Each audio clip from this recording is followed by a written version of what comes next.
안녕하세요. 오늘은 사회문화 수업에서 세 번째 주제인 연구 방법에 대해서 학습해 보도록 하겠습니다. 연구 방법이라고 문제가 나오면 딱 두 가지를 떠올리면 돼요. 양적 연구인가, 질적 연구인가. 근데 이걸 다른 말로도 부르기도 하거든요.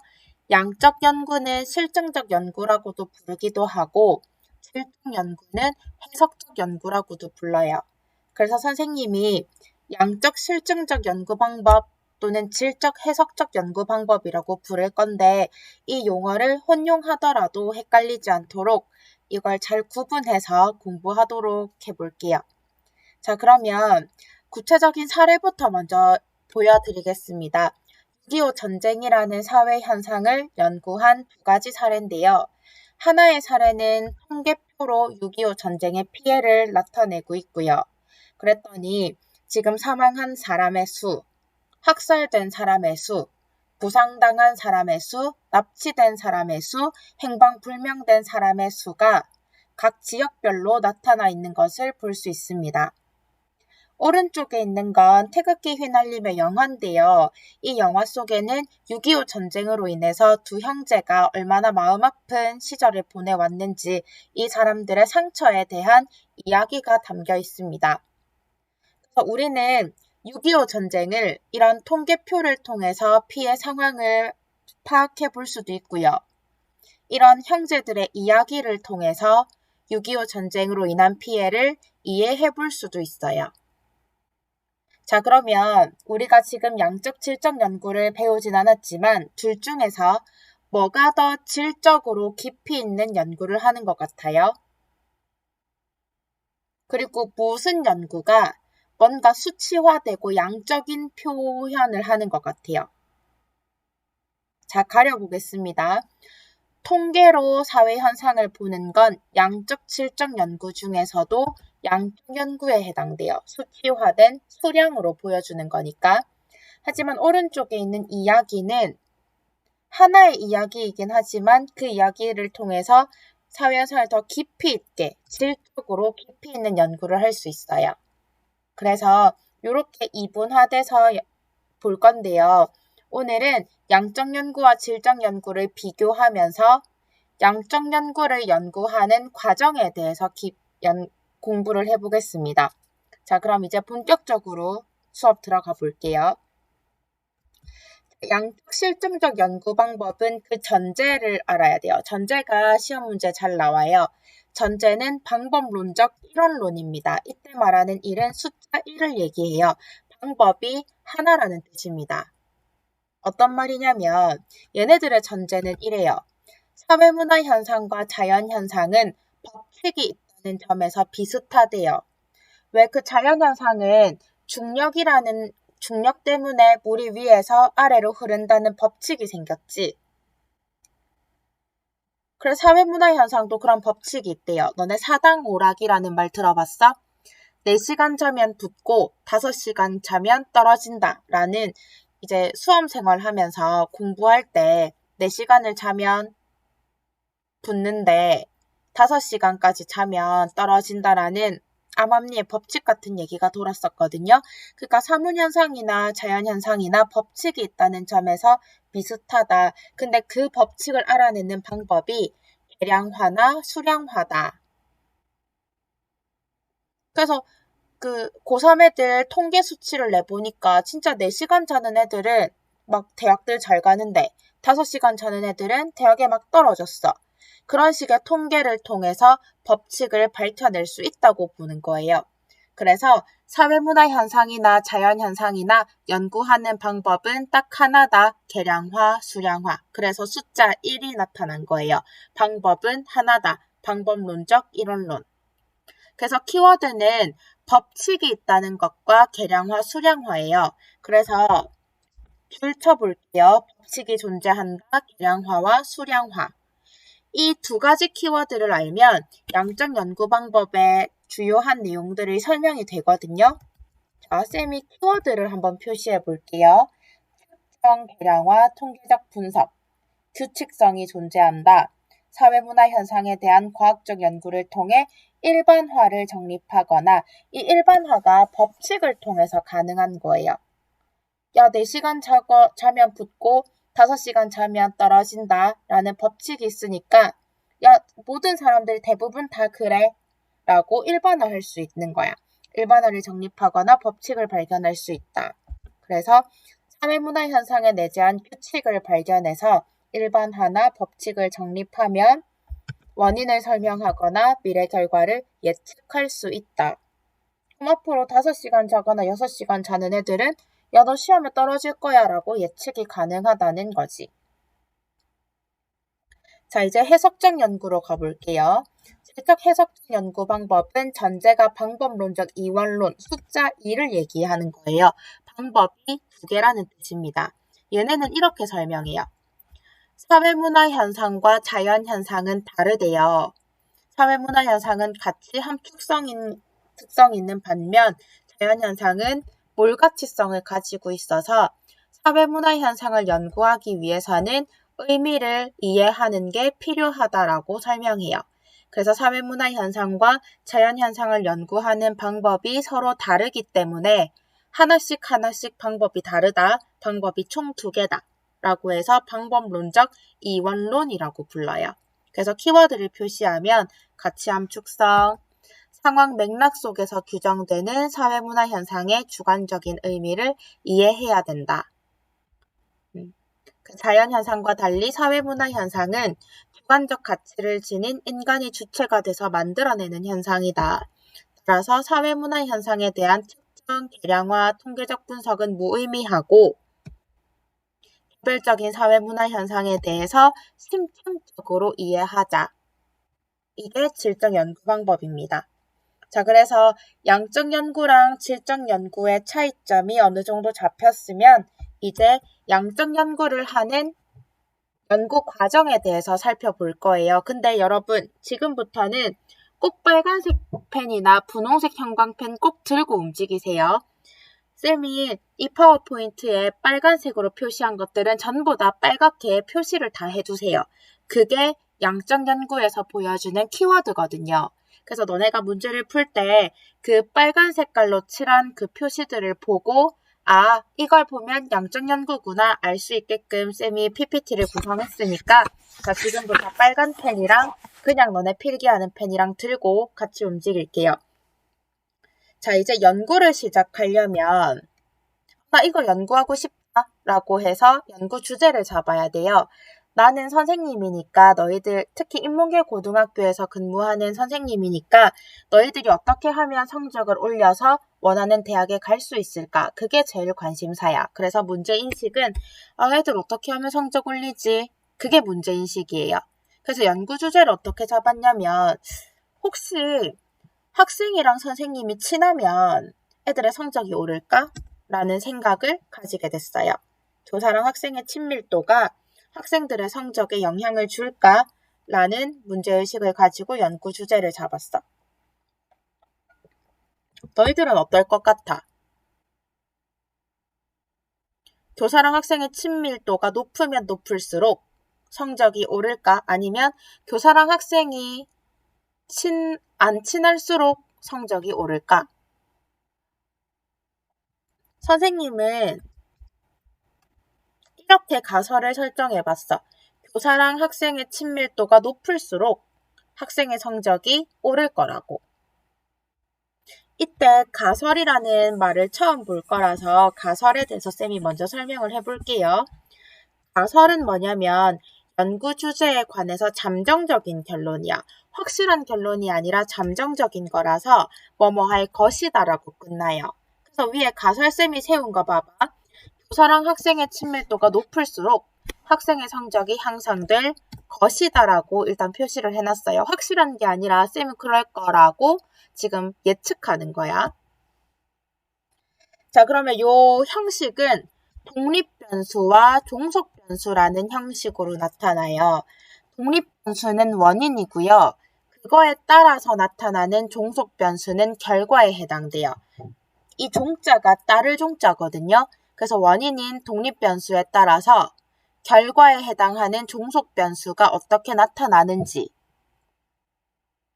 이것의 상관관계로 나타나거든. 자, 그러면 위의 가설에서 독립변수, 원인에 해당하는 독립변수를 찾아보자. 그렇지. 교사와 학생의 친밀도가 독립변수고요. 그거에 따라서 일어나는 학생의 성적이 종속변수에 해당돼요. 얘들아, 이때 독립변수는 교사와 학생의 친밀도까지가 독립변수지 높을수록까지가 독립변수인 거 아니야? 교사와 학생의 친밀도까지가 독립변수고 그걸 벗어나서 높을수록까지는 독립변수가 아니에요. 마찬가지로 종속변수도 학생의 성적이 종속변수인 거지. 학생의 성적이 향상될 것이다. 거기까지가 종속변수인 거 아니야. 그래서 변수는 여러 가지 변화하는 여러 가지 숫자들을 다 넣고 있는 거라서요. 지금 쌤이 조사할 때 교사랑 학생의 친밀도를 조사할 때 친밀도가 높은 애들만 조사하면 안 되고 이걸 밝히려면 친밀도가 높은 학생들, 낮은 학생들 다 조사해야 돼. 그래서 진짜 친밀도가 높으면 애들의 성적이 높은지 그걸 파악해야 돼요. 만약에 교사와 학생의 친밀도가 낮은데도 성적이 높으면 이 가설은 틀린 게 되겠지. 그래서 쌤은 이걸 조사할 때 교사랑 학생의 친밀도가 높은 아이들 뿐만 아니라 중간인 아이들, 낮은 아이들을 다 조사할 거고요. 각각의 학생들의 성적도 전부 다 조사할 거야. 그래서 다양한 수치가 들어가는 게 변수라서요. 독립변수는 교사와 학생의 친밀도까지만 해당되고 종속변수는 학생의 성적까지만 해당됩니다. 자, 아무튼 이렇게 해놓고요. 상관관계는 뭐냐면 이런 걸 상관관계라 그래. 그러니까 지금 화살표가 나와 있지.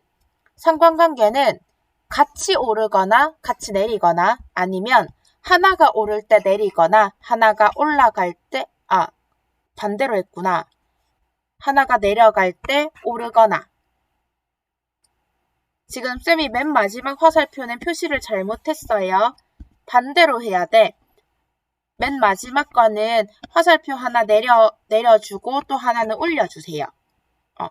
자, 그래서 상관관계는 이 독립변수와 종속변수가 어떻게 움직이는지를 나타내는데 지금 같이 올라가거나 같이 내려가거나 이거는 같은 방향으로 움직이지. 요걸 양의 관계, 플러스의 관계, 정의 상관관계라고 불러요. 그런데 밑에 있는 두 개는 반대 방향으로 움직이거든. 독립변수가 올라갈 때 종속변수가 내려가거나 독립변수가 내려갈 때 종속변수가 올라가거나 반대 방향으로 움직이는 걸 음의 관계, 마이너스의 관계, 부의 상관관계라고 불러요. 자, 그러면 위에 가설 한번 봐봐. 독립변수인 교사와 학생의 친밀도가 높을수록 종속변수인 학생의 성적이 향상될 것이다. 지금 독립변수랑 종속변수가 같이 올라가는 방향으로 나타나지. 같은 방향으로 움직이니까 이걸 양의 관계, 플러스의 관계, 정의 상관관계라고 불러요. 자, 지금 가설에 대한 설명이 복잡하다고 느껴질 수 있는데 다시 한번 정리해보자. 가설은 연구 주제에 대해서 잠정적인 결론이라서 것이다라는 형태로 드러나요. 그리고 형식은 독립변수와 종속변수가 나타납니다. 자, 그럼 독립변수에 해당하는 교사와 학생의 친밀도, 종속변수에 해당하는 학생의 성적 이렇게 들어가고요. 이들 간의 상관관계는 총 4가지 방향으로 나타나요. 그 중에서 이거는 높을수록 향상될 것이다. 같은 방향으로 움직이기 때문에 양, 플러스의 관계, 정의 상관관계로 나타나요. 자, 이렇게 가설을 세웠으면 쌤은 이 가설이 진짜 그런지 아닌지를 확인하기 위해서 이제 연구를 어떻게 할 건지 설계를 할 거예요. 이 설계를 할 때 개념의 조적적 정의를 하게 됩니다. 그러니까 개념의 조적적 정의는 추상적인 개념을 측정 가능하게 구체화하는 건데 이게 무슨 말이냐면 아까 쌤이 가설 세웠지. 이제 이 가설이 진짜인지 아닌지를 확인하기 위해서 쌤은 2가지 자료를 찾아야 돼요. 교사랑 학생의 친밀도, 그리고 학생의 성적을 조사해야 됩니다. 근데 이제 문제가 생겼어. 교사랑 학생의 친밀도를 어떻게 하면 파악할 수 있을까? 이게 어려워. 교사랑 학생이 친밀하다는 걸 어떻게 조사할 수 있을까? 어떻게 측정해서 조사할 수 있을까? 여러 가지 방법이 나올 수 있는데 교사랑 학생의 친밀도를 가장 잘 보여줄 수 있는 지표를 선정해야 돼요. 예를 들어서 교사랑 학생이 카톡을 주고받는 횟수는 어때? 야, 근데 카톡 주고받는 횟수도 말풍선이 주고받는 횟수로 해야 되는지 카톡을 주고받는 시간으로 해야 되는지 이런 게 조금 난감해질 수도 있어요. 그래서 쌤은 카톡을 주고받는 횟수로 얘기를 안 할 거고 이렇게 하기로 했어. 교사랑 학생이 상담하는 시간. 그 얘기를 많이 하면 할수록 이때 상담을 너무 깊이 있게 들어가는 상담 말고도 그냥 평소에 얘기하는 그 시간. 그런 걸 전부 다 상담이라고 칠게요. 그래서 각 잡고 지금 상담하자 그것만 상담이 들어가는 게 아니라 그냥 지나가면서 얘기하는 것, 그런 것들 전부 다 상담이라고 칠게요. 그래서 교사랑 학생이 상담을 많이 하면 많이 할수록 친밀도가 높아지고 상담을 적게 할수록 친밀도가 낮아진다고 생각할 거야. 자, 그러면 학생의 성적은 뭘 보면 할 수 있을까? 국영수? 아니면 국영수 사과? 아니면 국영수 사과하고 기술과정이랑 체육이랑 다 포함시킬까요? 어때요? 이것도 정하기 나름인데 쌤은 중간고사, 국영수 사과 성적의 총합이라고 볼게. 등급도 아니고요. 쌤은 점수로 볼 거예요. 총합이니까. 그러니까 요걸 이제 여기서 연구자의 능력이 드러나는 거야. 독립변수랑 종속변수라는 이 추상적인 개념을 어떻게 측정 가능하도록 구체화시킬까 여기에서 연구의 성패가 나뉜다고 해도 과언이 아닐 거예요. 그래서 쌤은 이런 식으로 정했고요. 이제 교사랑 학생이 상담하는 시간과 중간고사 국영수 사과 성적의 총합의 등수를 쌤은 한번 살펴볼 거예요. 조사를 해볼 거예요. 자, 이렇게 해놓고 이제 세부 실행 계획을 구성합니다. 연구 대상은 누구로 할 건지. 쌤은 상모고 2학년 1반에서 10반까지 조사할 거고요. 반별로 10명씩 조사를 해서 총 100명의 사람을 조사를 해볼 거예요. 자료 수집 방법은 통계 처리하기 쉬운 질문지법을 할 거예요. 그냥 요거는 종이 나눠주고 거두면 끝이잖아. 100명을 연구하려고 하니까 면접 안 되고요. 그래서 제일 쉬운 질문지법을 할 거예요. 그 다음에 이거 분석 방법은 통계 처리를 할 거고 연구기간은 3월 2일부터 쌤이 지금 중간고사를 했는데 이것도 1학기 중간고사인지 2학기 중간고사인지를 가려야 되구나. 쌤이 이거는 실수를 했네. 그러면 쌤은 1학기 중간고사로 할게. 그렇게 하면 연구기간은 1학기로 끝낼 수 있을 것 같아요. 자, 이렇게 계획을 해놓고 자료를 수집합니다. 내가 만든 연구 설계 단계에서 내가 질문지를 만들어요. 그걸 이제 직접 뿌려요. 양적 자료 수집을 위해서는 보통 질문지법이나 실험법을 활용하고요. 그래서 10개 반에 각각 10명씩 무작위 추출을 해서 질문지를 뿌리고 걷었어요. 그러니까 자료 수집은 내가 만든 질문지를 그러니까 연구 설계 단계에서 내가 만든 질문지를 이제 뿌리고 거두는 거. 뿌리고 거두는 게 자료를 수집하는 거고요. 그러면 내 책상에 질문지 100개가 쭉 쌓이겠지. 그걸 이제 분석할 때 통계적 분석이 이루어져요.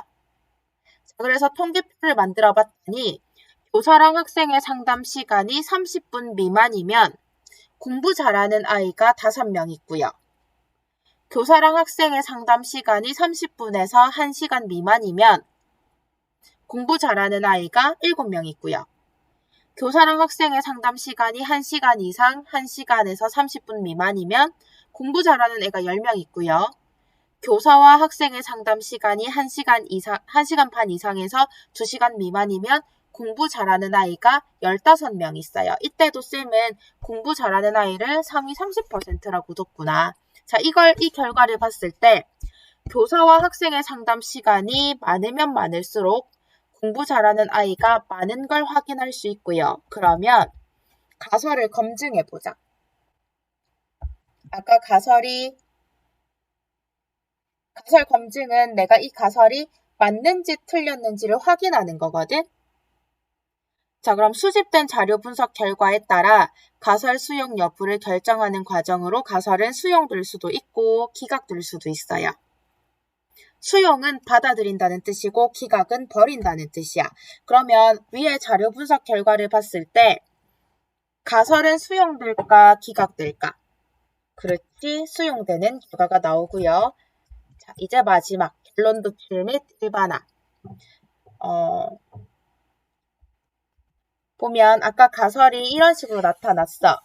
근데 이 가설이 수용됐지. 그럼 나는 이제 일반화시킬 거예요. 법칙으로 만들어서 교사랑 학생의 친밀도가 높을수록 학생의 성적이 향상된다 라고 아예 확정적으로 받을 거야. 그러니까 아까 가설은 잠정적인 결론이었기 때문에 것이다라고 드러났잖아요. 이제 연구 과정의 결과 이게 확실해졌으니까 향상된다라고 확실하게 못 박을 거예요. 이렇게 해서 쌤이 양적 연구의 과정을 통해서 어떤 법칙이 만들어지는 걸 보여줬는데요. 빨간 색깔 표시했던 것들은 전부 다 양적 연구의 특징이니까 표시 잘 해두고요. 요 연구 과정을 잘 익혀놔야 나중에 하는 단원들이 더 쉬워지거든요. 요거는 빡세게 공부 잘해서 복습해 오세요. 자, 오늘 여기까지 하겠습니다. 수고하셨습니다.